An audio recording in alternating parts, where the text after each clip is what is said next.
Hi, everybody. It's episode 507 of PodQuest. Hey.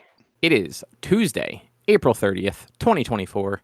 I am Chris. With me is Druten Hello. and Walnut. Yeah, I'm here. Are you sure? Not really. I don't know. I don't know where I'm at. I'm melting. It's hot. It is, this weather is ridiculous. Right? It was 62, I think, on Saturday. Yep. I was freezing.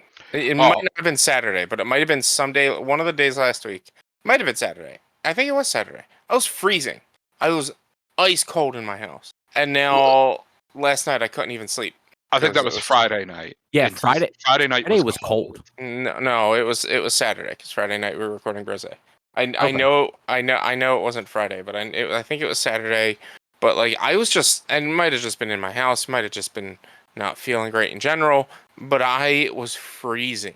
So One of the Friday days. and Saturday were both on the Yeah. cooler side. Like Friday, Yeah. I had a hoodie on still. I'm sorry, Saturday I had a hoodie on. Mhm. Friday, we had the windows open and I needed a fucking I ended up turning off the ceiling fan, which we usually just kind of leave on low all year, and had to get a blanket because it was actually fucking cold at night. Mhm. Yeah. And then Sunday it was 78, 80, and then I think yesterday it hit 91. Mm-hmm. Sounds And about right. it's supposed to get up to 87 tomorrow, I believe. And then I think it's trending back down a little bit for at least the next few days. Well, yeah, I mean, it was supposed to trend down starting tomorrow, but then over the next few days, it's 82 tomorrow, and then 87 on Thursday, and then it's going to be under 70 on Friday. But it's what happened? What happened to spring?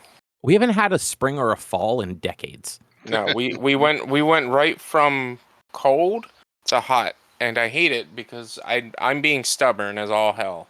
I'm not turning on my air conditioner. As usual, which I get it. That does It's- actually have a pretty big impact on your power bill. And it's fucking April, man. There's no reason that we should have to do that. I'm so mad. I turned mine on 15 minutes ago. Just it was too uncomfortable. It's always a little warmer upstairs, and I was working up here this afternoon, so I'm just okay, well, it's going to be a little warmer up here. But then I was sitting downstairs and no, it's actually still kind of uncomfortable even with the ceiling fan and all on. I'm just gonna turn it on for a couple hours and then we'll turn it off before bed and it'll probably be fine tomorrow. See, that's my thing is if I were to close all the windows and turn it on right now, by the time my house was cool enough, it'd be time to turn it off. It wouldn't really do much. And even over the course of the next couple of hours, as it's going to get under 60 degrees or into the 60s tonight, it's going to cool down a lot. So it's at this point right now, there's no point in turning it on. Yeah, ours actually cools it down fairly well. It's not crazy fast or anything, but two of our vents are actually behind the sofas, so it comes up right behind us basically. It would to get it down to I don't even run it cold, but I think I'd run it around 75, 78. To get it down to that right now it's at 87. It'd probably take about an hour and a half. Oh, see, mine was actually reading as 77, and I'm this is uncomfortable. I'm gonna turn the air on.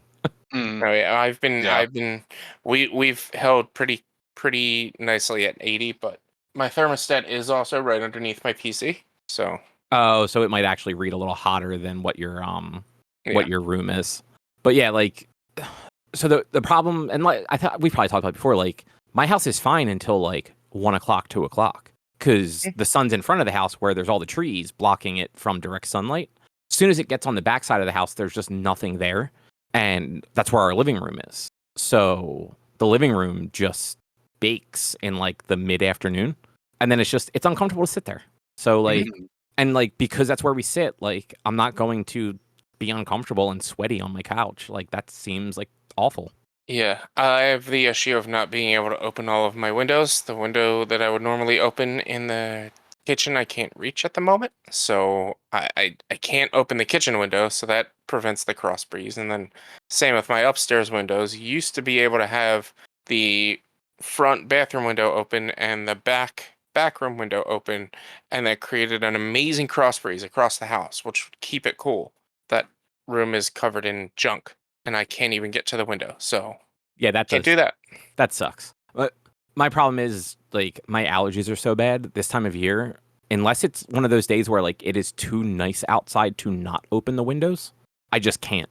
Like, because if I open the windows, I'm just going to feel like shit for the rest of the day, even with allergy medicine. Have better allergies. Dude, I wish. I fucking wish. Like, fuck allergies. Yeah. They're the worst. But anyway, we're not here to talk about allergies. I'm not a doctor. I mean, I could be a doctor, I guess. You never know. No, I don't think you could be a doctor. You don't know. I mean, a doctor of robots, maybe. I could be any sort of doctor I want to be. I don't know about that. You're not the boss of me. I'm not trying to boss you. I'm just saying I don't know about it. I don't know. Sounds like you're being a boss. I'm not bossing. I'm not telling you no. I'm just saying I don't know. I don't think so. But Rich, what is on the agenda?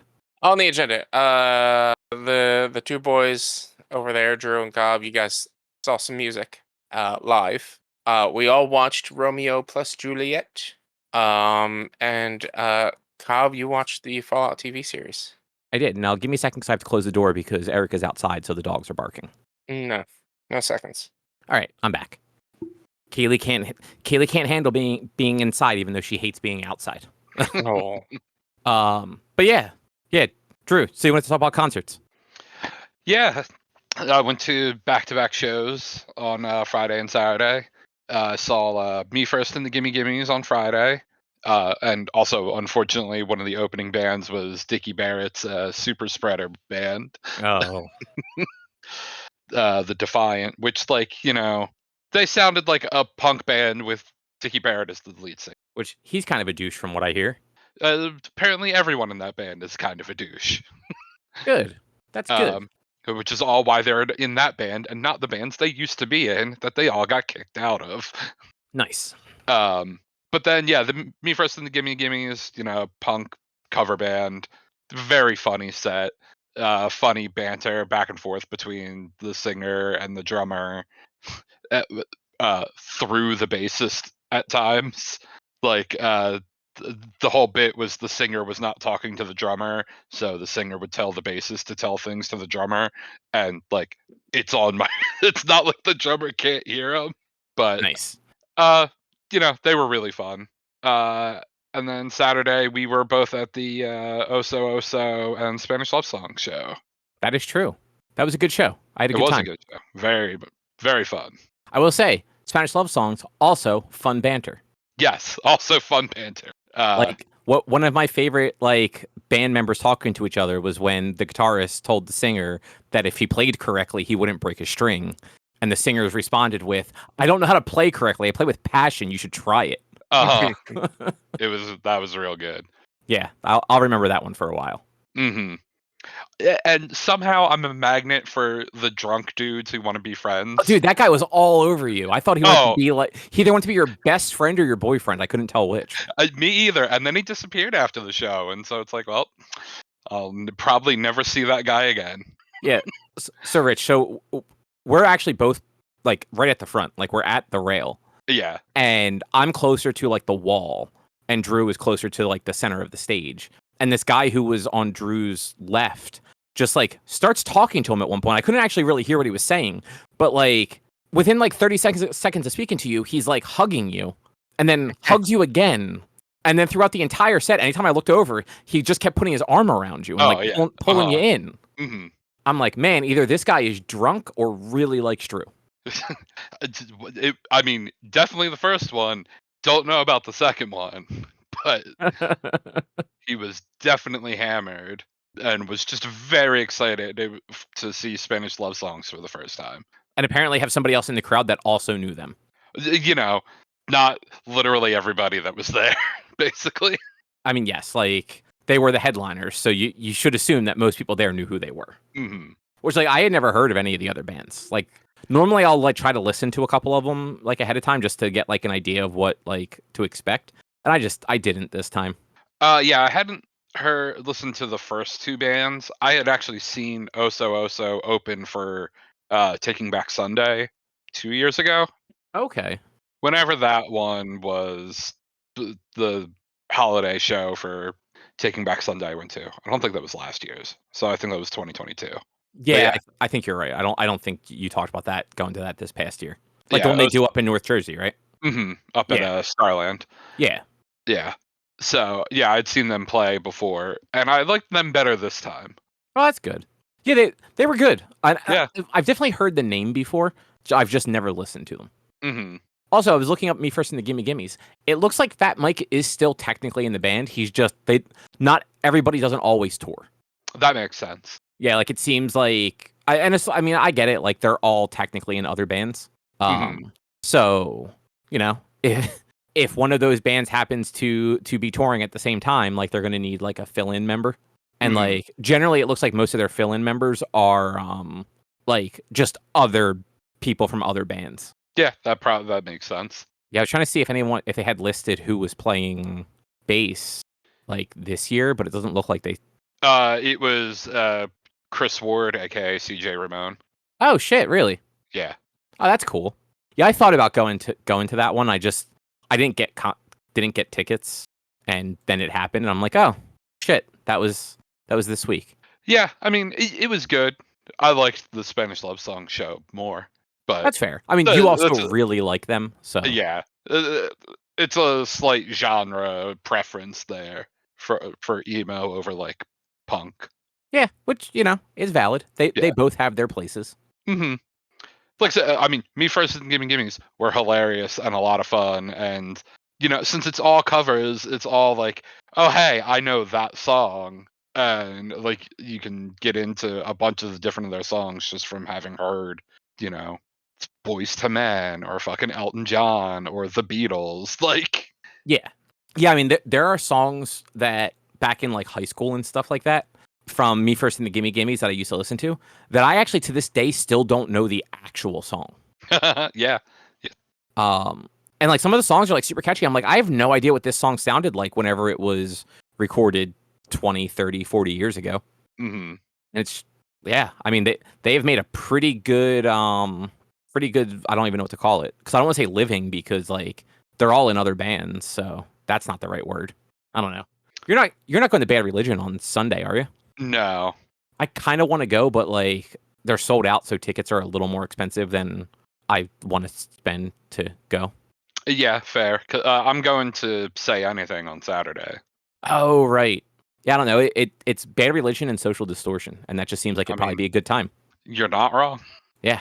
I wish I had noticed that one like before the tickets sold out because they probably were only like $40 and I would have gotten them for sure. I mean, I'd say if you really want, just like on Sunday, check the. That's kind of what I was leaning towards doing is like just waiting and like seeing if like StubHub or Ticketmaster has like the resale tickets like cheaper. Yeah, I mean, even like wait till like almost showtime because actually for the Me First and the Gimme Gimme show, that was sold out, and my friend's brother was looking, and like they already had tickets, but he was just curious. The resale price 500, like an hour and a half before, by 20 minutes before the show, it had dropped all the way back down to like 30. Wow. Yeah, man. Actually, like this is just on the topic of music. Did you guys see that apparently a bunch of artists like sent a letter to Congress, like a joint letter, trying to get them to sign in like an act that would cut back on basically like ticket scalping. Like this basically what is currently legal ticket scalping. I did not, but good. Yeah, so like apparently there's already some sort of law that just no one fucking enforces about like using bots or something like that. But this new one is basically like you cannot use bots and you cannot resell tickets for like ridiculous amounts of money. It's like But fuck who's going to enforce it? No one's going to enforce it. well, It's- technically, like Ticketmaster and the outlets would have to enforce it. Then Ticketmaster will just raise the general prices of tickets. I mean, you're not wrong, but they don't make anything off of the resales compared to like the regular tickets. Well, see, that's where sometimes they do. Do they? Well, the ones that are like the verified resale through Ticketmaster, yeah, they're getting a cut off those. Oh, see, I was thinking of like StubHub and stuff like that. Yeah, StubHub, no, but like that's why Ticketmaster has gotten into the whole Ticketmaster resale thing. Yeah, I highly doubt that Ticketmaster doesn't get any money from ticket sales. Just because if you're using their platform, they're going to take some money from you selling a ticket on your platform. Oh yeah, I mean they definitely have their fees and stuff like that. I'm curious if it's a percentage though, because like Yes, as someone who has like resold things through Ticketmaster, they do take a percentage. yeah, it's like you list it for whatever price, and then it tells you how much you'll get. So, like, say you list it for 40, you would get 36 or whatever it is. I don't remember if it's exactly 10%, but it tells you up front. So, like, you can basically set the price either way, like what price you want to put the face value for, or like decide here's how much money I want from it, and it'll put the listing price as whatever plus the fees that Ticketmaster is going to take. Okay. Yeah, I've only ever put up something on StubHub once, and it was years ago, and I have no idea how that worked at the time. Mm-hmm. Because like generally, like if I'm not going, it's usually kind of like a last minute thing, and Mm-hmm. like it's very rarely a sold out thing to begin with. So like no one's going to buy secondhand tickets when like the actual regular ones are available. But yeah, like everything about tickets anymore is just absolutely fucking absurd. Ticket prices are too expensive. No, they are. They are, and like some of the stuff is like it's not every concert, but like I guess maybe it's certain promoters or certain bands are forcing the Ticketmaster with the venues to actually be upfront about their pricing. So they're like you'll go and you'll sometimes see like the real price of the ticket with all the fees and stuff already added in. So it's not this like, oh, these tickets are only $30. This is nothing, and then you get to check out, and it's suddenly $80 for a ticket. Well, and that's the problem. Is it's not, to me, it's the fact that you can only get these tickets on Ticketmaster or other websites. You can't go to the box office. I can't go to the, I don't know, the SB Center. Is that what it's called now in Camden? No clue. But I can't go to the Camden box office and buy tickets from them for $30. I can only buy tickets from Ticketmaster for $30 plus fees. And that's the bullshit. That's my exact asshole when it comes to buying things. So I know like the big venues I feel like that's right, but I think you can still go to some of the smaller ones and buy them there. I wonder if they actually have to like charge fees and stuff though, because they're not actually selling them themselves. So I know the Man, you can go to the box office and it's there's no fees unless you're paying with a credit card, but then it's just like a flat $5 fee. Like the credit card processing fee or whatever. Essentially, yeah. But otherwise it's the face value of the ticket. But I mean, if you know you're like, okay, I'm gonna run out to the box office and you could just take the cash out ahead of time and Right. Yeah, exactly. Like you're not going to randomly end up at the Man Center and be like, oh, there's a show in 2 weeks. I should grab a ticket for that. Right. Yeah. Because like I mean like even when online tickets were available, like there was a point where like like we would still go to like Strawbridge's in like the Cherry Hill Mall because they had like the Ticketmaster counter like down in that random basement hallway. Right. Or like just take the train into Philly and like walk to the venue and buy tickets because they generally had like box office hours at a couple times a week. Like somebody wasn't in there 5 days a week, but a couple times you could just go and like buy the tickets right there. Yeah. But yeah, I know I saw, so I bought tickets for something corporate when they're playing in June, and they put out a bunch of stuff like around when like tickets went on sale that they were actually working with venues and going in and canceling any orders that looked like they were scalpers or bots. Yeah, good. So like any orders that just seemed like it was for like an absurd amount or that they were purchased too close together, they were canceling because like they apparently had a huge issue when they did their shows over New Year's. I want to say it was.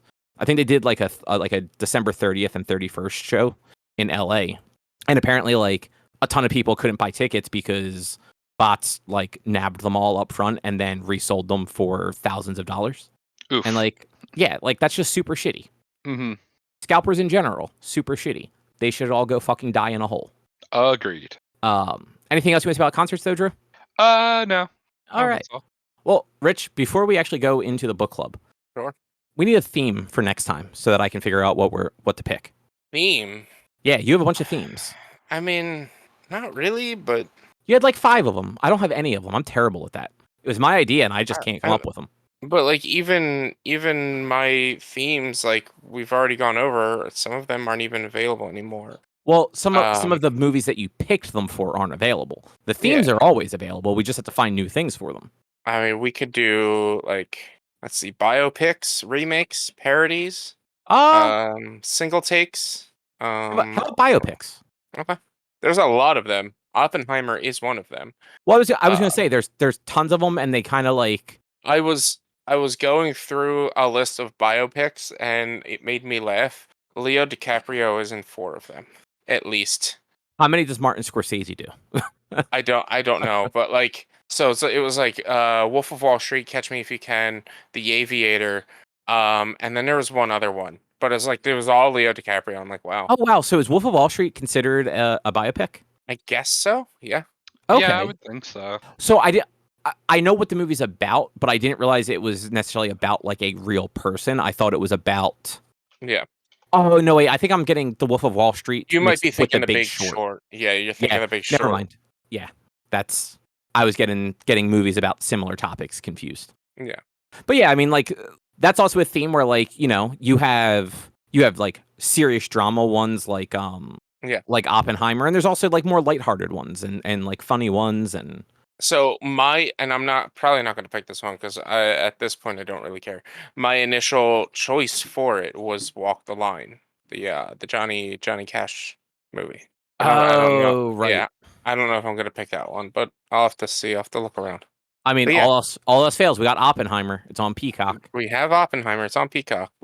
There's so many biopic movies. There There, are so yeah. many. I mean, look, we could narrow it down. Only do biopics with Leonardo DiCaprio. I mean, but I mean, technically, according to this list, oh no, it's Goodfellas, not Godfather. Goodfellas is technically biopic, but So it's yeah, about Ray so, Dillinger. Wolf of Wall Street, The Aviator, Catch Me If You Can. I don't know if there's any others, but then Would you got like Titanic be a biopic? no, No. because it's not about a real person. But like there are real people in it. Like But it's Leonardo not, DiCaprio is in fact a real person. Leonardo DiCaprio is a real person, but Jack isn't a real No, person. I know. But no, because it's about the Titanic and not about a specific person who was real. I don't think Jack and Rose are real people. No, they're definitely not. I did fall down like a weird rabbit hole the other day. I don't remember how, but I basically found out that like one of the richest people in the world at the time died on the Titanic, and that like had me go down this weird rabbit hole of like famous people that died on the Titanic and if they were in the movie. And like there were a bunch of people that like were like prominent at the time that had some sort of counterpart in the movie. Like they weren't necessarily named as them. But like Yeah. Yeah. I mean, like looking through a list of them, they tend to be a lot more heavy topics. But then you got like you got things like Ali and The Blind Side, which I mean Ali is very heavy, but also it's not super heavy. You have things you have Elvis, you have Bohemian Rhapsody. So yeah, there's so many decent solid movies that are about people. So that can work. yeah. But I guess with that out of the way, what did you guys think of Romeo plus Juliet? Boy, that was hard to watch. I thought it was all right. I thought it was fine. Like I didn't think anything special about it. I knew exactly. I knew what it was going into it, and it's unfortunate knowing the story of Romeo and Juliet. I was not shocked about anything that was going to happen because I've read and have potentially acted out and whatnot the story of Romeo and Juliet so many times that like I know all of this. So to be honest, in a area of I know the story, I know what's going on, I was a little bored, but that's not to take away from the movie itself. It's just I already knew it. I knew what was going to happen. I knew what parts were what was next and what was coming out. Like I did totally forget that Romeo gets banished when he kills Mercutio, right? Or No, he kills Tybalt. yeah. Tybalt. He kills Tybalt. Because Mercutio is his Tybalt best friend. killed Mercutio. Yeah. So like I forgot like he gets banished and everything, and it was interesting to see how they like played out some of the scenes differently. like the balcony scene where he was just hiding on the balcony behind her and she didn't see him, instead of like him being under the balcony watching and listening. But I thought it was fine. I didn't think it was anything amazing. I didn't think it was anything bad. I thought it was just a completely fine movie. Like I was definitely kind of bored watching it, and I don't think the acting was very good. No, definitely not. Like they definitely leaned harder into the campiness than. I think you have to in a movie like this, though. I mean, you do. I just feel like, and a lot of the people in that movie like are like Leonardo DiCaprio, great actor now. Claire Danes, fantastic actress. But I feel like they were both just Paul Rudd, great actor. Yeah, but like I feel like they're all still pretty young in this one, and like they don't have the acting chops to do the campiness and have it actually work as well. Mm-hmm. Like, yeah, like you are. I mean, they're not child actors at this point. They're in their early 20s. I looked. Claire Danes, 17. She had a sex scene at 17. That's wild. Yep. It was a different time though, so I guess. But also, that's why it was very much shot the way it was shot. It was a fade to black scene. Unlike the 1960s Romeo and Juliet movie that has an even younger girl playing Juliet that totally is topless, and you see it. And it's like, okay, 60s, this was totally not okay. Yeah, it was like she was like 17-ish, definitely while they were filming it. And DiCaprio was like 21-ish. Mm-hmm. Yeah. So like there was a gap there. Originally, Natalie Portman was cast, who was 2 or 3 years younger than Claire Danes. Oh jeez. And like they very quickly realized like, oh, she is still a child. Like, yeah, we should not do this. And there was somebody else, I'm drawing a blank on it now, who actually turned it down. I'm gonna look it up real quick. Because there was also Christian Bale went for one of the roles. Sarah Michelle Gellar turned it down due to scheduling conflicts. Mm-hmm. Who she would have been also like right in like that like 18, 19 range probably at this point. Because I think she was like 20 when Buffy started, and she was playing a sophomore in high school. So yeah, and Christian Bale actually tried out for the role of Mercutio. Okay. But they went with the dude from Lost. Oh, that was Will, right? Michael. His name? Michael. Will was his son, right? Yeah, he was also Link in The Matrix Reloaded, which I always forget. That's what I recognized him from. Yeah. Yeah, for me, unless he has like the long hair like he did in The Matrix, I always see him and go, Michael. Fair. Mm-hmm. Like I like what they did with Mercutio and made him a little bit more on the bi/queer side of everything, and fed into that line of basically Thibault asking him like, what are you trying to bang Romeo? I liked that they did that little bit of a subtle change. I don't even know, it wasn't actually subtle, but that little bit of a change, I would like when I watch it, I'm like, all right, okay, because then as far as I can remember, Mercutio wasn't actually queer in Romeo and Juliet. I mean, none of them were, because it was written in the 1500s. Yeah. But like I don't think he was also supposed to be portrayed in that way. Like, but so like I like that they did that, and I thought that was really good. I liked Mercutio in general. I like how they portrayed Mercutio. I like John Leguizamo. Yeah, just in general, like I think John Leguizamo is actually a lot of fun in most things. Oh yeah, he's a fan. All right, he's not a fantastic actor, but like when you see him in something, you're going to have a good time. Unless it's The Pest. I don't know The Pest. You don't want to know The Pest. It's notoriously bad. Okay. It might be one of the worst rated movies on Rotten Tomatoes. I wouldn't be surprised. I'd be shocked if it's double-digit review score. Oh, you get ready to be shocked. It's 67% on Rotten Tomatoes. Well, that's user. Review score is 4%. Or critic score. Yeah, there we go. So to be fair, I want to say the user score, there's a lot of ironic like love for that movie. Like honestly, pull up The Room. I would love to know The Room's fan score on Rotten Tomatoes, because that probably has to have the highest disparity between critic and fan. The Tommy Wiseau one? Yeah. 24% critic, 47%. Okay. Actually, yeah. The Room is better than The Pest. That's surprising. So I actually think that I have to ask though, and this is gonna be like this is kind of important. The Pest is a comedy, and The Room is a drama. The Room sucks. It's No, fucking awful I in every way. I've never watched it, but I just know that critics will always say that a comedy is worse, no But matter how. there is literally no redeeming quality about The Room. I've Oh, never watched it. I've like I said, We should watch it, but we have to be in the same room if we watch it. It's it's a great fucking movie to sit around with people and fucking watch and laugh at. Would be miserable to watch alone. Like it's just that level of absurd bad. Like it's a good bad movie to laugh at, but it's not a movie to like sit and watch for enjoyment.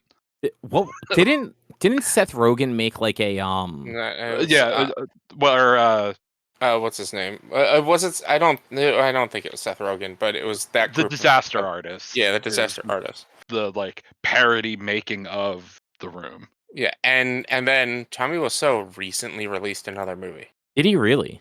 Yeah, Is he? Oh no, I looked up on Just Watch The Room, and for Yeah, a I don't, second I thought that he was, excuse me, in the Disaster Artist, but it's just saying people who liked The Room also liked the Disaster Artist. Big Shark came out in 2023. Man, you know what? Good for him. I mean, apparently he's had other movies no, he is listed as an uncredited cameo on Wiki for the Disaster Artist.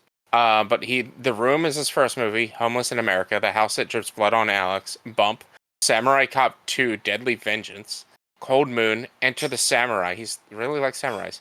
He was in the Disaster Artist as uncredited. Best Friends or Best F, and then in parentheses R, and so it's Best Fiends. Big Shark, and then get this, in post production, The Room returns, and then another one in pre production, Untitled UFO film. So he's actually been going pretty strong since he released one of the world's most made fun of movies. Man, good for him. Him and you bowl.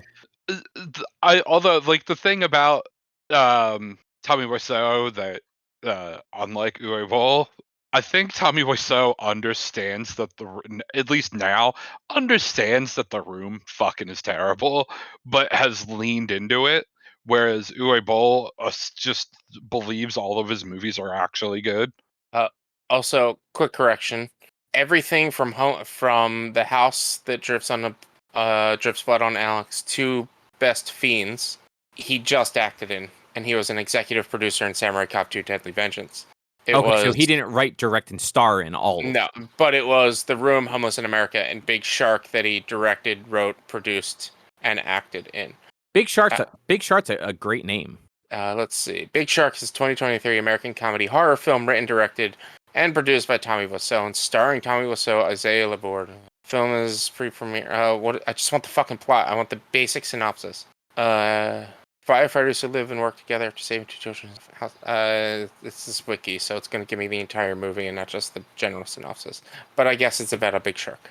Here's a line. I mean, listen, if I could tell you anything about The Room, how it relate to Big Shark, his titles are very accurate about what the movies are. Here's an excerpt from the plot. While playing pool, Patrick and Tim conceive a plan to place a tracking device on the shark, follow it in their scuba gear, and feed it dynamite hidden inside a pig carcass. Yum. That takes place in New Orleans. Okay. But back to Romeo and Juliet. Yeah, I always find it funny when it comes to that play, where it's like, oh, it's the big tragedy, whatever, blah blah blah, and it's like, well, no, these kids knew each other for all of a week. But like, yeah, the more I thought about it, I was like, it is a tragedy because these kids lost their lives due to the conflict between the families. Yeah, they're stupid kids that should not have thought they were in love after 3 hours. But like, the tragedy to me, and I might be overreading it, is that the fact that they lose their lives due to just the feuding families and not due to stupid love. Yeah, exactly. But like everyone's always like, oh no, it's a love story, and the tragedy is the love that gets lost because they end up killing themselves for each other, and it's so sweet. It's like, no, it's not sweet. It's not. They're stupid kids that like literally got married 12 hours after meeting each other, and they didn't. They All they did was said hi, and that was it. Yeah, and like I want to say in the actual play, isn't there actually like a pretty gnarly age gap between them? Yeah, well, I mean, it's never really explicitly said, as far as I could tell. Like, I was looking into it, but it's Juliet's somewhere between 13 and 17, and Romeo's somewhere between like 17 and 21. Okay, for some reason I thought Romeo was always supposed to be older, like in his like mid-20s. No, but he might be as old as 21 marrying a 13-year-old. So, according, I googled what the age gap was, and according to Britannica, it's 16 years for Romeo and 13 for Juliet. Okay. That's according to the Shakespeare original story. So it's like a 3-year age difference. But they are actually children at that point too. They're children. Like but it's still it's also back then 16 was an adult and 13 was like was a young elderly. adult. Yeah, I mean, like a 13-year-old woman back then was basically a spinstress, Yeah. which is like insane. But yeah, I don't hate this movie. Like I've seen it several times before. It's been probably 15 years since I saw it last, though. And the last time I saw it, like it was one of those like I watched it with like 8 other people in a room, and like Yeah. I didn't really watch it and be like, oh wow, like the acting in this is fucking horrible. And not all of it, just like they're particularly the scenes between Romeo and Juliet are like especially kind of like cringy, and it has nothing to do with their ages. It's just like they're both very young and just delivering those lines and wanting to also be like loving and like sexual. It doesn't work. It's the story in general. Like in modern days, yeah, that story does not work. That story of young love doesn't work, especially in the fact that, like we've already said, they've known each other for 12 hours. Like it's a bad story. But It's a classic though. Yeah. Well, to that point, my one friend was saying, why do we learn are we taught this story? Like, what is the reason this story has stuck around for 500 years? I mean, if you think about it, like there's a lot of works of fiction that are like that. Like, and not even just that old, but like there are even things just from like last, say, like 150 years. Like, what about these stories make them worth hanging around as long as they do? Like, why is like The Catcher in the Rye such a seminal story versus a contemporary book written at the same time? Like what did that one book do that like the other one didn't? And to be fair, I actually have no idea what Catcher in the Rye is about. It was just the first fucking one that came to mind that wasn't the Scarlet Letter. So, like, I think in general, the idea for teaching Romeo and Juliet is the idea that love can triumph over hate. It's presented poorly, or maybe in presentation, the timeline gets truncated a little bit. But the idea is that love is better than hate. That's the idea. Love can triumph over hate. Everything that happens in it is just not a great presentation to triumph that. But again, it's one of those. Drew, you talk constantly about tropey things. It's you take away the trope of everyone's going to end happy, and that's where it gets ingrained into the memory of people. It's like, oh, the two people you care about or are supposed to care about die in this to be with each other because they would rather be with each other than have to deal with their shitty families. Which, like, I agree with Juliet. Like, she could not leave her room without her parents say so. Like, she had a shitty home life. Romeo was just a horn dog, but Juliet has like a shitty home life, and if she can't do anything without being seen, to the point where she has to fake her death in order to do what she wants to do. Like, it's a poor product of its time for sure. But like the idea that love over hate is, as I guess, supposed to be the theme that we teach. I also find it funny that, like, whenever you watch TV or shows and they're talking about like doing a play and they're talking about doing Romeo and Juliet, they talk about the big kiss scene. But then when you're watching this one, it's like, when is the big kiss scene? I guess when they banged? Was that the big kiss scene? Well, there's also like they kiss like 2 other times, and specifically, I think in the play, it's the end. Yeah. But like generally, I guess I've never seen a high school production of Romeo and Juliet. Our school didn't do it. But like, I guess they only do the kiss at the end, I which mean, makes that's it the big kiss every scene. movie. That's when it is. It's like Sleeping Beauty. It's like that is the scene that everyone focuses on for like the teen play, like them being nervous that like they have to kiss in front of people. Yeah. Mhm. Which yeah, I don't even remember reading Romeo and Juliet in high school. I remember we did Romeo and Juliet in high school. Probably freshman or sophomore year. I also had different teachers than you guys did, but the one Shakespeare play I strictly remember doing is Richard III, and that's because we did that senior year of high school, and because we were reading the play, the teacher was like, "All right, everyone has to take parts," and everyone's like, "Well, Richie has to be Richard," and I'm like, "I did not volunteer for this," and they're like, "Well, Richie is Richard," and I'm like, "Great, I suck at reading. Thank you." So Good job. At least you got the lead in the play. I got to, because in that class we would do, no, this was, I'm mixing 2 years up. When we did Caesar, I played Caesar, and I got to act out being killed by Brutus, Nice. which was Nice. fun. That was so fun to do. And my teacher's like, "Wow, that was really good." I'm like, "Thanks. I watch a lot of TV."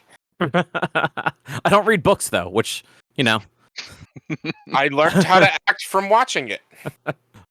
Yeah, I know senior year we did Richard III and we did Macbeth. So we had to do the whole the soliloquy from Macbeth, the tomorrow and tomorrow creeps in the petty pace from day to day. And like you couldn't use note cards. So you had to memorize like the I don't know, 10 or 11 sentences. Mm-hmm. Which like wasn't bad, but also like sucked. Yeah. Mhm. And the only thing I remember of Richard III is a horse, a kingdom for my horse. For a horse. I don't remember anything of Richard III anymore at this point. I mean, it's I been might- 20 years. I might still have the book, but like I said, I was not a big reader. I was not good at reading. I was not good at reading out loud. So I might have just blocked all that out in my memory. I don't remember I know I did it. I don't remember doing it. I mean, that's fair. No, but hey, now is your chance to act out as a radio drama, Romeo and Juliet. No. Come on, you got this. Do the Romeo speech. What the speech where he's looking up at the balcony, or her speech? Her speech. The Romeo. Their window breaks. Yeah. What light through yonder window breaks? I am the East, and Juliet is my son. That's all I can remember for that one. Hey, that was something. And then I know she goes, when she comes out, she's Romeo, Romeo, wherefore art thou, Romeo? Whether 'tis, and then I lose it from there. Actually, you know what? Good job. Thanks. Yeah, I look. I agree, Drew. The iambic pentameter is a little frustrating and kind of confusing, but at the same time, like if first for people who all know the story, you don't really need to understand what they're saying to know what they're saying. I mean, I'd say more of my criticism of the movie is how it's shot, and more accurately, the over editing and over cutting from camera to camera in some scenes was just like absurd. Hated it. Like especially the very beginning where there's like a million cuts. They kind of went crazy with like some of the filming they did for some of the scenes. Yeah. I think others were actually filmed really well. Like the whole scene like from the point like right after the wedding basically through Romeo being exiled, Mm-hmm. like Mercutio showing up, challenging Romeo, them fighting. I'm sorry, not Tybalt showing up, them fighting, Mercutio like dying for Romeo, like the chase through the city. Like, yeah, there were some liberties taken with some of that stuff, but like I thought that was like done in like an exciting way that like for how campy and cheesy a lot of the movie was, like it could have been a bad section. Mm-hmm. So how the fuck did the police mobilize so quickly when like one random dude knew Romeo was coming back to town? The fact that they like did the guard as the police and how they ran that was ridiculous in general. But how did they mobilize? Who knows? But how does the guard know that Romeo is coming back? I mean, yes, it's just like they had a fucking helicopter sniper like chasing them through the fucking city. Like, yeah, how do you know that's Romeo? Mm-hmm. And I love that the Muse was the TV broadcaster, was the news broadcaster. That was a great like a great addition. They missed out on one really good adaptation though. They missed out on one thing that they should have done. No one was driving a Mustang instead of riding a horse. Yeah. The whole would've been time I'm like, fun. why aren't they all driving Mustangs? Ford You- didn't want Yeah. didn't want to pay to be in the movie. Oh yeah, I'm sure. You know what though? I will give them credit. All of their guns had like little plates I- on them for different swords. Yeah, that is one thing I did appreciate Yeah. as well. It was like the one Mercutio's gun said it was dagger, and then yeah, What was Tybalt's it? gun was 9 mm. And I forget which parent it was in their like limo and was like, "Give me my long sword," and it's like a Yeah. rifle. Yeah. And I'm like, okay, that's fun. Yeah. I do want the like reverse anachronistic version where it's set in like old England but is using like modern language. So you want Romeo and Juliet, A Knight's Tale. Yes, basically. Is A Knight's Tale a biopic? Not No. technically. I don't think. Sir Ulrich von Chaucer is Liechtenstein. Sir Ulrich von Liechtenstein is not a real character. I think Chaucer. Chaucer that is though. Chaucer is, but I think that This is the origin of the Canterbury Tales. No, it might technically be a part of the Canterbury Tales, but I doubt it. I'm sure there's a million different things in the Canterbury Tales. Yeah, but if it weren't for A Knight's Tale, Chaucer would have never gone on to write the Canterbury Tales. He got his groove back by introducing knights at jousts. No, it's all right. A Knight's Tale is just a really good movie. Like it's a really fun movie, I should say. Like it's a dumb fucking movie, but it is always fun to watch. You know, we actually sort of that could have maybe just been included in this adaptations because apparently it draws several plot points from the Canterbury Tales. Oh, does it really? Yeah. Oh. And it's called A Knight's Tale because of that part of Canterbury Tales. Oh, I didn't. Yeah, would have never thought about that. Honestly, I just thought of it because you mentioned the Romeo and Juliet, but like with modern stuff, and that is what A Knight's Tale is basically. Like it's. I mean, they fucking the crowd sings "We Will Rock You" during one of the fucking jousts. Yeah, but the scene that like made me really think about that was when Mercutio is dying and it says a plague on both your houses. You just imagine him going, fuck the both of you, fuck both of your families. Yeah, it's like fuck you, fuck your mom, fuck your dad, fuck your whole family. Yeah, that would actually be funny. I'm sure there is like a YouTube version of that somewhere. Probably. Yeah. But yeah, I mean, like Rich, like you said, you go into this, you kind of already know the story, even if you don't know every like bit of it. Like you know how it ends. Like there's not really, even if you don't know how they get to the ending, you fucking know how Romeo and Juliet ends. And if you don't, you're either too young to be listening to this, way too young to have watched that movie, or like living under a rock for 30 years. The movie was campy. The movie was silly. I think 10 years is old enough to watch that movie with how campy and silly it is. Would they understand it? Absolutely not. But I think 10 years and older. So like, yeah, I don't think there's a way to be way too young to watch this movie. I don't know. I feel like 10 is a little too young. No, I don't think so. I mean, what's it rated? PG-13. So yes, it is too young. It's too young to see it by 13. yourself. It's too young to see it by yourself. PG-13. But if you're a parent or guardian over the age of 13, you're okay. Parental guardians. Yeah, parental guardian under 13. So if you're 10 years old and watching it with your parents, yeah, that's fine. Or with a guardian. And that is different. Like if you're watching it with like an adult, like, but like a 10-year-old should not just be like throwing on Romeo plus Juliet. I mean, if they like Shakespeare, then go for it. You never know. Don't stop them from watching what they want to watch if what they want to watch is potentially considered art. Is it though? I mean, it's not trash, is what I'm saying. Okay, that's fair. Like it is. Like I said, this movie. It's. I don't think it's a terrible movie. And if you're somebody who likes Romeo and Juliet or who likes Shakespeare, and you're interested in like modern retellings of these stories, this could be. This is one of them. Like it works. It's legitimately just the script of Romeo and Juliet in 1996 or whatever. I don't know when. Yeah, this was 96. Yeah. Yeah, I don't know. I know it is amusing that when you Google this movie, almost every image that's popping up on like the main page for me is just a close up of Claire Danes making a weird face.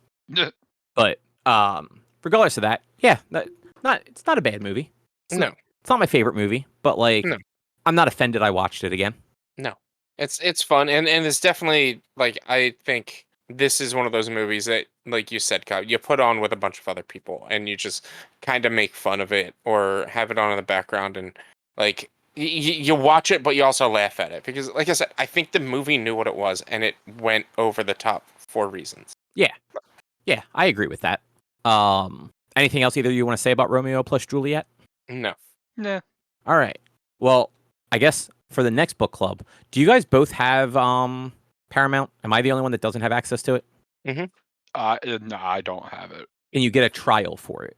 I'm sure I could. All right. Well, in that case, let's do Catch Me If You Can, because I've never actually seen that, and I've always kind of wanted to. That's a great movie. It's a great movie. I mean, I know it's got Tom Hanks and Leonardo DiCaprio, so it can't be bad. So yeah. So in 2 weeks, we will watch... no, that is the wrong word. Catch Me If You Can. I put down on my timestamps Next Me If You Can. Next Me. Because I was in my head, I was thinking next week or next book club. Mm-hmm.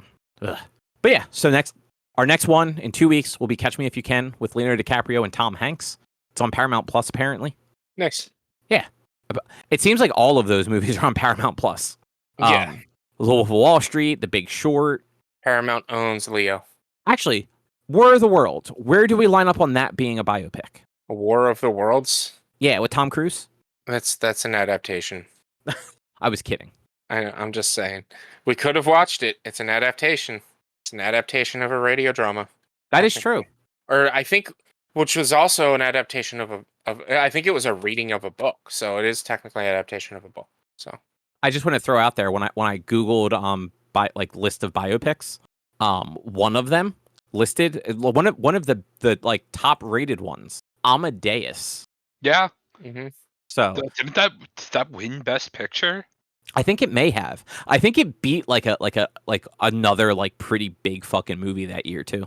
You got a 95% on Just Watch.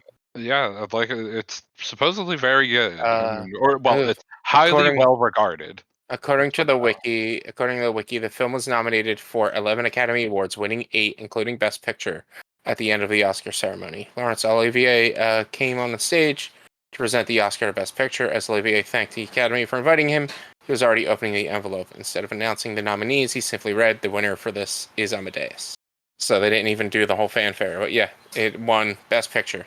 Nice. Yeah. So if either of you have trouble, it's on Netflix. I've seen it before. We actually had to watch it in college. I had like a music class, and like we watched Amadeus in that.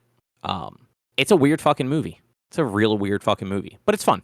Here's a fun fact. The film, along with The English Patient, Hurt Locker, The Artist, and Birdman, are the only Best Picture winners to never enter the weekend box office top 5 after rankings began being recorded in 1982. So it won Best Picture, but it never took all the money in one weekend. This film peaked at 6 in its 8th weekend in theaters. Which I'm surprised that's the case, because in a lot of cases, Best Picture winners they're Oscar bait.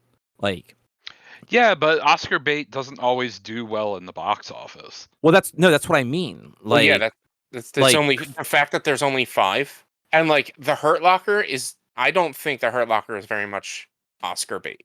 Yeah, that one isn't. But like, if you look at like the last like 20 years, there's a lot of movies in there that like they were made to win awards. Like, it was not made to be an entertaining movie. And like that's fine. But like, you know what it probably is? It's the ones that are still in the theaters when the nominations get announced, because they get announced 6 months in advance or something like that. Like, and it's only movies from that year. So as long as they came out like in the back half of the year, they probably get like an uptick in theaters after they get announced. I'm just guessing at that. I don't know for sure. But yeah. So that's good. And I guess the last thing we have for this week is I watched that Fallout TV show. I've been hearing good things. Yeah. It was actually really good. Okay. It took all the things I like about the Fallout lore and removed all of the bad Bethesda gameplay. I mean, that's fair. That's the thing about Bethesda games. the games are kind of a slog to play occasionally, but everything, the story and the lore and everything else about them is fantastic. Yeah, like, And like, I've never gotten super into anything related to the Elder Scrolls, but I've fallen down like some rabbit holes reading about Fallout because I think the Fallout storyline is just fascinating. Like the alternate history, sort of like nuclear power really like took off in like the 60s, and just we never really progressed past 1960s technology. Yeah, Did there's in a always weird something way. cool about that like retro future. Yeah. Mhm. And so the series is canonical to the games. Yep. Which I think is also cool. It takes place after Fallout 4 by a couple of years, like according to like the timeline I looked up. And it's West Coast based, which I don't know how many games were West Coast based other than none of them. The first two. the first two. Okay. Yeah, Fallout 1 is California, 100%. Okay. I'm pretty sure Fallout 2 is as well, and then New Vegas is. That's what I was going to say. New Vegas was the only one I knew that was out in that direction. I didn't know 1 and 2 were. Yeah, because Fallout 3 was Maryland, and DC, and 4 is like Boston, right? Yep. 4 is New England. Boston, New England, and 76 is West Appalachia. Virginia. Yeah, Appalachian Appalachia area. So like kind of Pennsylvania-ish. Well, it's very explicitly in West Virginia. Okay. Yeah, didn't they Right, actually yeah, play the West Virginia song in the trailer? They did the West Virginia song, yeah. Right. But yeah, so this one starts out on the West Coast, very much like a lot of the games from what I know, like main character's a vault dweller who has to exit a vault and like go on an adventure basically. And you got like Brotherhood of Steel floating around. You've got a ghoul, which you would have seen in all of the trailers if you've seen any of the promotional stuff for it. Yeah. And it kind of like follows the three of them, like occasionally crossing paths, but kind of like on their own sort of journeys that are all sort of related. Like they're all kind of looking for the same thing, and like they kind of realize that, but like none of them really want to work together per se, unless they have to. And there's a dog. Like that's the important part. There is a dog. There's always a dog in Fallout. And at one point, one of the characters does call him dog meat. Yeah. Okay. So, they got that part right. I gotta say, I love Walton Goggins, who plays the ghoul. He's fantastic. He's a great actor. He was so good in the role too. And like, I don't want to spoil stuff, but he kind of has like, he's got a much deeper role than like I realized he would have. And he was probably one of the most fascinating parts of the show. And like the show did a good job of actually showing us stuff from pre bombs too. Like you kind of like, you get to see the build up to it and like some of the stuff around Vault Tech and kind of what they were doing, which I thought was cool. Like knowing that every vault in the games is like a different social experiment, and then kind of seeing that in the show, and like because like Erica didn't know that, so when we were watching it and like the opening where they're in a vault and like she's like I don't get it, why is it like this? I'm like, well, it's an experiment and they just don't know it. Like every vault was a different sort of like test for the people that were in there. Yeah, that's to me, I think even though it gets a little repetitive, that is a cool thing you learn in every Fallout game, or at least in the modern Fallout games. Is like you always come out as a vault dweller, and it's like, oh, is this how every vault was? And then you learn like, no, each vault is different. Each vault is a new one. So for a newcomer to the Fallout series, like that's something you would just naturally learn when you're playing the game, or I guess watching the series. And I was like, oh, okay, these people are bad. And then I read about a pseudo spoiler about the series, and how the war started, and I'm 100% into that. It's probably true. I don't want to actually say it because the show it's less than a month old, and I know you haven't really watched it yet. I haven't gotten a chance to watch it, but this is one of those shows that everyone's in, and so I'm just naturally seeing like bits and clips, or like literally fucking Nerdist or other sites saying like, oh, here's the big thing about the big news and how the war started. And it's like, well, I didn't watch this, and that's literally the first thing I see is you saying the big thing. And like it sucks because that's like the last thing you learn in the show almost. Yeah. It's like the last episode or the second to last episode you kind of learn about that. Yeah. But yeah, like you learn more about the war. You actually learn more about the idea of all the vaults being experiments and kind of how that happened. Mm-hmm. And like they don't dive into like tons of different vaults or anything like that. But like your starting one, the one where like the main female character is from, like I think their setup is cool. It's a this is like a minor spoiler. It's 3 like connected vaults. So it's 31, 32, and 33. And they're isolated from each other, but to like keep their breeding population basically, they can volunteer to either go to a different vault to be like arranged married or to come to a different vault to be arranged married. So like this way like again, like your breeding population isn't intermingling too much. But it was neat to kind of like see the full vault kind of working, because the only Fallout I've ever played was I played the first like maybe 5 to 8 hours of Fallout 4, and like that vault, like that was like a cryostasis vault, and like everything was shot to shit when you wake up, so you don't really get to see much in that one. Yeah, if you want to, Fallout 3 is probably the best example of like similar to how Fallout the series starts, where it's like you were born in Vault 101, I believe, is Fallout 3. Pretty sure that's right. And like you raised in the vault. So that is like the best example of what it was like, what it'd be like in that world to be raised in that vault. But like the story again, and like I know this is a 30-year-old game. Turns out you weren't born in Vault 101, and you happen to just enter into the vault at some point, and then your dad leaves, and then eventually you leave. Which, yeah, that seems right. And so like I like minor like spoilers from like the first episode, like you are actually on a mission to go find your dad who has exited the thing. But as far as I know, at least leading up to the end of the season, like it's not following that same plot of like you're not actually from the vaults, like like she was born in the vaults as far as like the show has told us so far, so it's not copying that exactly. But her dad is also Kyle MacLachlan, so like that's good. Like that show had like a good cast. Like there were a lot of like actors that would kind of like pop up here and there. Ben from Lost is in like an episode as like a scientist, maybe 2 episodes. Eric Estrada has like a brief cameo. Nice. Yeah, like just like fun little like pop-ups here and there. There is one character who's literally called Brain on a Roomba. I only know that's its name because we paused it while that character was on screen, and Amazon Prime has the that X-ray thing where it tells you like the actors and the character they're playing underneath of it. And like that was the first one. It was a picture of the actor, and underneath of it just said Brain on a Roomba. Nice. I'm like, all right, yeah. Like, sorry, go ahead, Rich.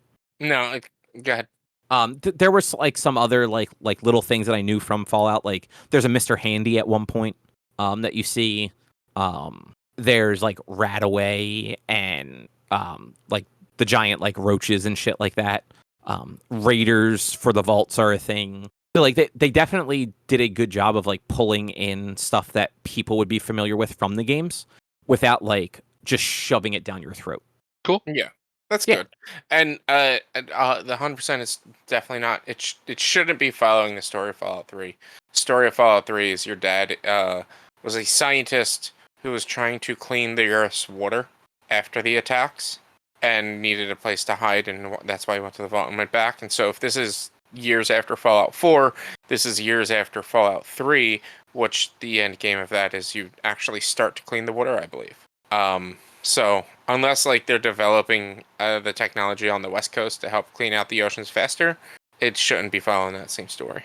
Okay, I mean that makes sense. There is one part very early on where you know they're in California, like what, like just because of when she comes up, like it's very obvious that they're out in California, and then she gets told to go to Philly.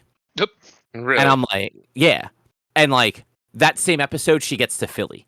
But it turns out it's Philly with an F, and it's just somewhere in California. Okay. Like it's just like a little like settlement sort of thing. Well, I guess like like for that world, it's a fairly large town, but it's like a western town that you'd see, less of a like city. Mm-hmm. 'Cause I feel like the little bit I know, like New Vegas is actually kind of like a city again, right? Yeah. Mm-hmm. Hang on one second. Ben wants to leave the room, so I'm going to open the door for him. Sorry, he was headbutting the door. He's like, Oh, buddies. and it's like the door doesn't open that way. It's a pull door. But what was I going to say? Shit. But yeah, so I just thought that was funny because as soon as they said Philly the first time, Erica and I looked at ourselves. I'm like, they're on the West Coast. Like, is this whole season just her going to the East Coast? Mhm. And no, they quickly squashed that. But yeah, I mean, there's power armor in the show, which was cool. Though I will say the power armor doesn't actually look that good. Like sometimes it looks neat, but other times it looks very fake and like it looks like foam. Okay. So, and there are definitely bits and pieces where like the show is a little campier than others, which is it's not like a bad campy, but it's a little jarring. I will say that they do a really good job of having the main character, her name's Lucy, use the phrase okie dokie. So in the very first episode, there's a thing that happens, and she's a little taken aback by it, and then she just goes like shrugs and goes okie dokie and like goes with it. And then the end of the second episode, she has to cut off somebody's head with a chainsaw, and the body's already dead, so it's not like she's killing the person. But like she's very much against it, and then she just kind of like sits down, turns the saw on, and just goes okie dokie, and just starts cutting off the person's head. Nice. I'm like, okay, that's you guys at least have some sort of sense of humor about this. Good. Yeah. That is required. And there's some real gross fucking like creatures too. There's what are those like amphibian fish dudes that have the legs like mud crabs? No, they look like little tadpole sort of guys with like big heads, but they have legs like quaxicodals or something like that. Oh, wait, are axolotls? Yeah, those. There is something that looks like a giant one of those. But the inside of its mouth is all fingers. Whoa. I don't mean their teeth are fingers. I mean the entire inside of their mouth are fingers. Like the roof, the tongue, everything is just wiggling fingers.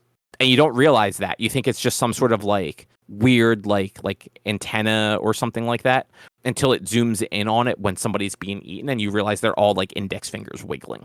And it is fucking horrendous. But also kind of neat because like who the fuck would have thought that's what radiation does? Yeah. Yeah. But I love him. Look at him. He's adorable. Did you just look up the thing from the show? Yeah. Yeah.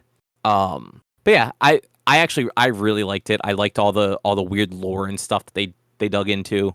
I liked being able to look at the Fallout timeline afterwards and like see where this fit. And there's a major thing that happened in universe prior to Fallout 4 actually that is revealed in this game that it would happen sometime between New Vegas and 4 because the place is referenced in New Vegas. So there's like that cool like okay, so this show is also adding to the lore, not just kind of taking place somewhere along the timeline. Mm-hmm. Which I thought was neat since the last couple of games were East Coast. There would be no reason for the games on the East Coast to have any idea that happened. Yeah. But yeah, good show. It's only 8 episodes. Some of them are like the slightly longer, like they are an hour 10 minutes. So you definitely want to look at those run times before you start them, just in case you have like a hard stop for something. Mm-hmm. But it was a really fun show, and I'm glad that we sat down and watched it. Nice. It's definitely on my list of things I want to watch, but I'm right now watching through the X-Men 90s series, so I can watch X-Men 97. How far into that are you? I am at the end of season 2. So Okay. It's the last 2 episodes. It's called Reunion. And it's where they finally go and rescue Professor X from the what is that island called? Oh, Mur Island, I want to say. No. Is that not the Badlands or whatever? Oh, with the dinosaurs and shit, right? Yeah. Oh God, Yeah, what is that place called? I fucking don't remember. I know what's being talked about. Can't remember its name for the life of me. Damn it, I'm actually looking it up. It's in Antarctica. Savage Land. The Savage Land. Savage Land. Yes. Yeah. Like So it that's is a major place in Marvel Comics, and I'm just like I drew a complete fucking blank. That's season 2 is when Professor X and Magneto get caught up there. Like the one thing that like I mean I watched this show as a kid. I did not know that like it's literally an ongoing story. Every episode it's seldom in these first 2 seasons that there is an episode that does not follow a prior episode. Yeah. It like the only one so far I just watched my first filler episode. And it's called Mojo Vision, and it's where Mojo kidnaps the X-Men from their universe into his universe to turn them into TV stars. That was like the first one I've come across where it's like, oh, this does not matter, and it does not nothing affects anything. But like for the most part, the show literally follows itself. Which in the 90s for a kid's cartoon, that's wild. Yeah, That's like wild. It not only does it follow itself, but like it tells some pretty like detailed stories. Yeah. Because I'm not at the end of season 2, but like I've every once in a while I throw it on and watch a couple episodes. The most recent one I watched is actually the one where Professor X and Magneto meet on the mountain, and then like they like a rock slide happens or something like that. That's season 1. That's like the end of season 1. No, that's mid season 2 or early season 2 actually. Yeah, I'm only maybe like 5 or 6 episodes in. That's how the episode ended, but that was also the one with like Scott and Jean were on their honeymoon and Sinister. That was Till Death Do Us Part 1 and 2. So that's the first 2 episodes of season 2. Did I only watch 2? I thought I watched like 3 or 4. Because like Morph came back and everything. That's Morph comes back in Till Death Do Us episode 1. Oh or wow. Season 2 episode 1. Huh. It's when Morph comes back. Yeah. Yeah, I definitely thought I watched a couple more of that second season. Yeah, but then like you have in that second season, you have stories where it's like the Shadow King, you have like Gambit's backstory, you have Rogue's backstory. Like they friggin' have 2 instances of time traveling in season 1 and season 2. They do Days of Future Past in season 1. They basically do another run of Days of Future Past in season 2, but it's time fugitives. They eventually do Dark Phoenix. So yeah, season 3 is Phoenix and Dark Phoenix. So season 3, episode 3 through episode 8, or episode 3 through episode 7 is the Phoenix Saga, and then episode 14 through episode 17 is the Dark Phoenix Saga. Well, yeah, I'm enjoying it. I'm trying to watch like 1 or 2 episodes a night. Sometimes I might not be able to get through an episode, but I want to watch 97, and so like I know I've never watched the series all the way through, and I've actually started it a number of times, and each time like I'm just like I don't stick with it. This is the first time I've stuck with it, and it's good. Yeah, I very much like that show, and I've heard really good things about 97. Yeah, I've heard nothing but good about 97. Mm-hmm. Yeah, and I saw because like they didn't get every voice actor back. I don't know if like some of them didn't want to do it, if some of them just are retired or have passed away or anything like that. But I know Gambit isn't the original voice actor, but whoever took over for him is like being praised. Like apparently they are nailing Gambit's like as close to Gambit's voice from the show as possible. Yeah, which like him and Rogue probably had the 2 most like recognizable voices. Rewatching, I never realized how much of an accent Storm had when I was a kid. Yeah, she does have one, but I feel like it's not as pronounced as Rogue and Gambit are. Because like she has like an accent, but like generally still says stuff normally. Yeah. Rogue and Gambit, like Gambit's a Cajun and Rogue is Southern. Like they both use a lot of like weird slang and stuff like that. Mm-hmm. Yeah. And like that's one of those things like that's written into their characters in the comics. Like reading anything that has Rogue or Gambit talking is at times a little hard to decipher because like they're written the way they talk in like the show. And I honestly don't know if that was a thing that they started doing after the show or if they were always written like that and that's why they talk like that in it. But either way, like it's a fun time. Yeah. Man, I'm scrolling through the episodes. There were a lot of good episodes in this. Yeah, it's there. I have not, with the exception of Mojo Vision. That's the first episode where I was just like, man, this is dumb, and I didn't need it.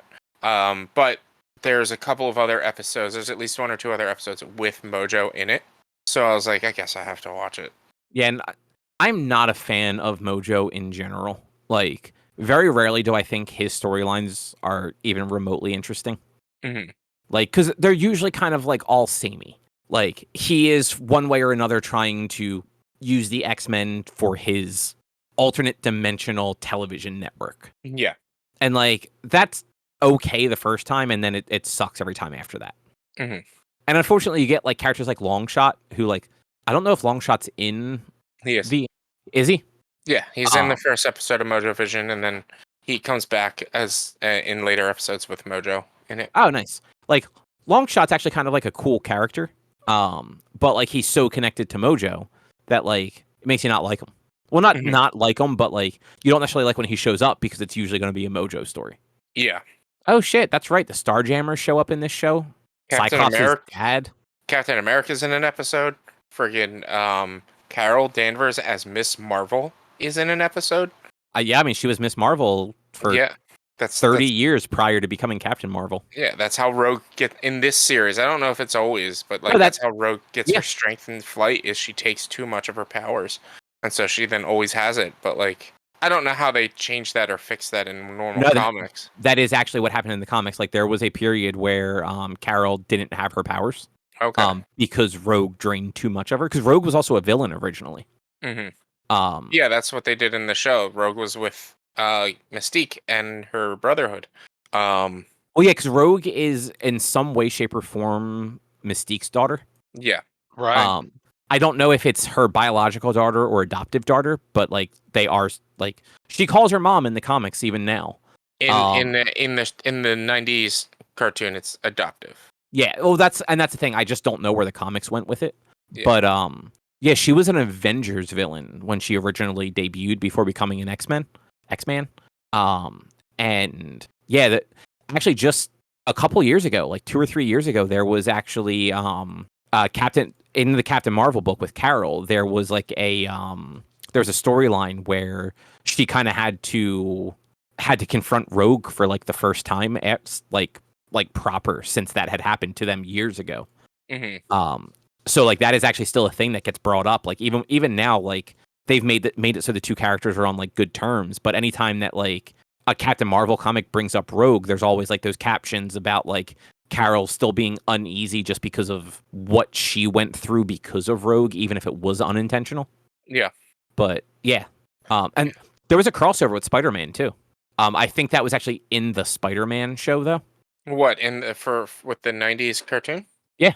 I did not know that. But like there's episodes with like there's an episode in the last season where Wolverine is reminiscing about doing Spec Ops with Captain America. And like cuz I've been reading through trying to figure out like how many episodes are left and what episodes there are and which ones may or may not be necessary to watch. And there's even episodes with Quicksilver and Scarlet Witch. Which, like, I did not know they went that deep into, like, the lore of X-Men. And it's wild to me. Yeah, wild I mean, like, how deep they went with this show. Like, if you think about it, like, Quicksilver and Scarlet Witch shouldn't be that deep. They were two of the original villains the X-Men fought before becoming, like, Avengers and stuff like that later on. But, like, this show fucking... Like, I'm scrolling through it, like, season 5, like, Cortez is in it, who is he's a power enhancer, I think is what he can do. Like he can make people's mutant abilities like more powerful and has like just the craziest fucking ego. And he was like a villain for a long time. And like he's in it. And he's like he's not like the character that you think of when you think of X-Men. Even like fucking Cannonball is in this. Yeah. They apparently get into Sinister's backstory at some point. Yeah, I think that's season 4 or 5. It looks like 5. Yeah, there's even like there's an episode where Professor X reminisces about the First Class. Right, I saw Iceman shows up eventually. Well, no, like this is like one where like Beast is wearing his like Beast, Cyclops, Jean, and Angel are wearing their yellow and black costumes.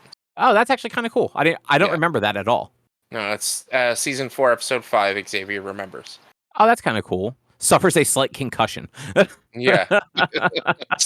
Professor X suffers a slight concussion, leaving him open to manipulation. But yeah, I want to say it's like the second or third season of the Spider-Man animated series. When did you watch that show at all? I'm sure I did as a kid, but like I don't have as much memory of it. Do you by chance remember when he was like mutating and like growing the extra arms and stuff like that? Yes. So during that like story arc, he goes to the X-Men because he wants help with his mutation. And there's like a 2 or 3 episode arc for it.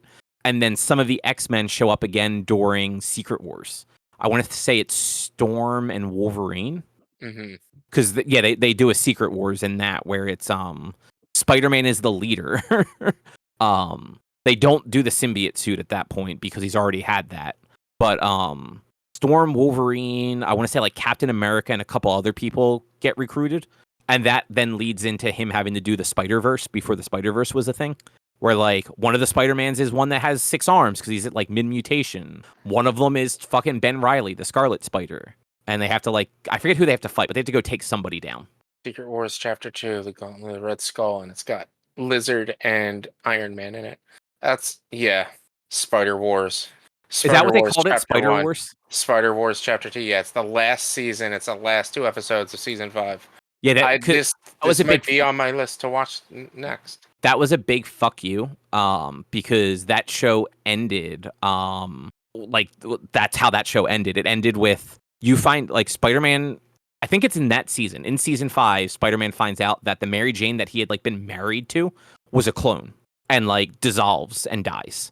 And then you find out that the real Mary Jane had fallen into a portal, like, 2 seasons prior with the Green Goblin. And the fucking series finale is Madam Web going, I know where she is. Like, I'll take you to her. And, like, Spider-Man getting ready to travel into, like, the Spider-Verse, basically, to go get her. And then instead of them bringing that back, they brought in, like, Spider-Man 2033 or something where he goes to opposite Earth or whatever. Spider-Man Unlimited.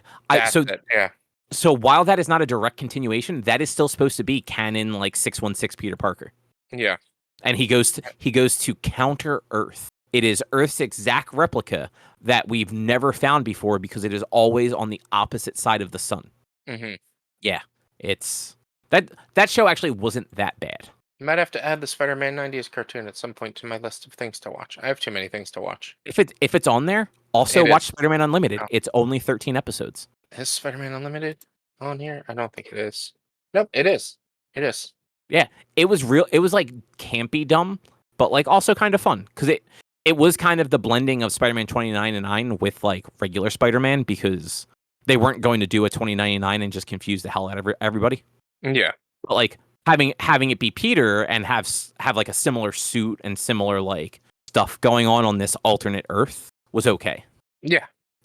And those 90s cartoons, not bad. No, not at all. Like I'm surprised though, as like I said 100 times, like these are kids shows. I am so surprised and so shocked that like they actually went hardcore into like the story and having a logical story continue and take place part after part after part. Like you don't expect that from cartoons. I barely expected that with Power Rangers, and Power Rangers didn't do it all the time, but did it for the most part. But like a cartoon from the 90s, you would never expect something like that. It's wild. Yeah, not at all. And like even some of the other like contemporaries back then, like Batman the Animated Series and Batman Beyond, like those also had like, it might not be direct sequels, but like stuff played between episodes. Like if like a villain reappeared, that villain like would occasionally make reference to something that happened. Yeah.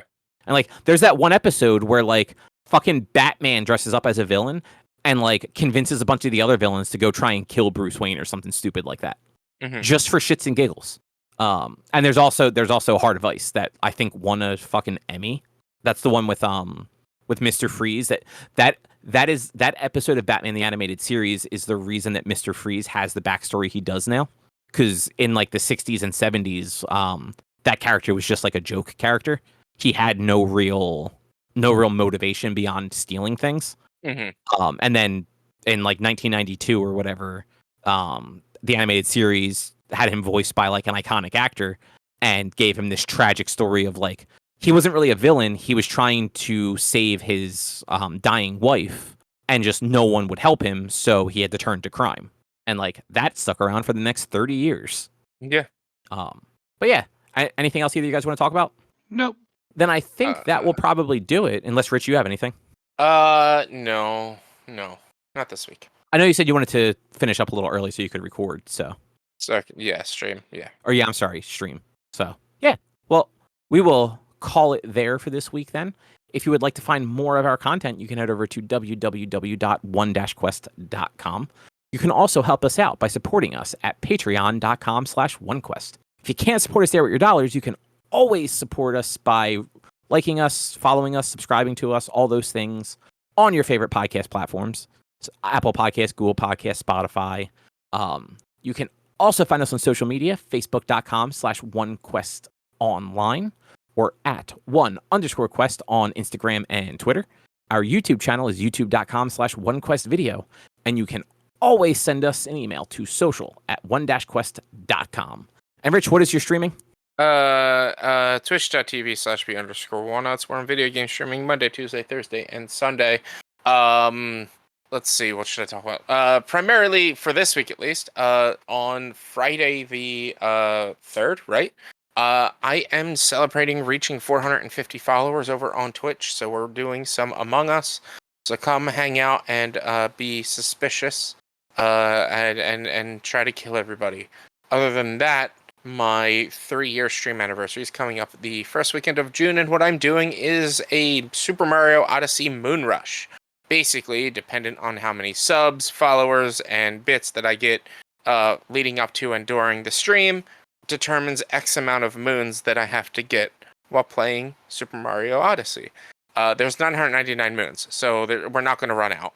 If at any point in time I get all the moons, I stop playing and just sit there and talk. If the stream ends by the time if I have all the moons that you guys have purchased, basically, by the end of the first day's stream, then that's the end of the event. Otherwise, I have to pull in the next day.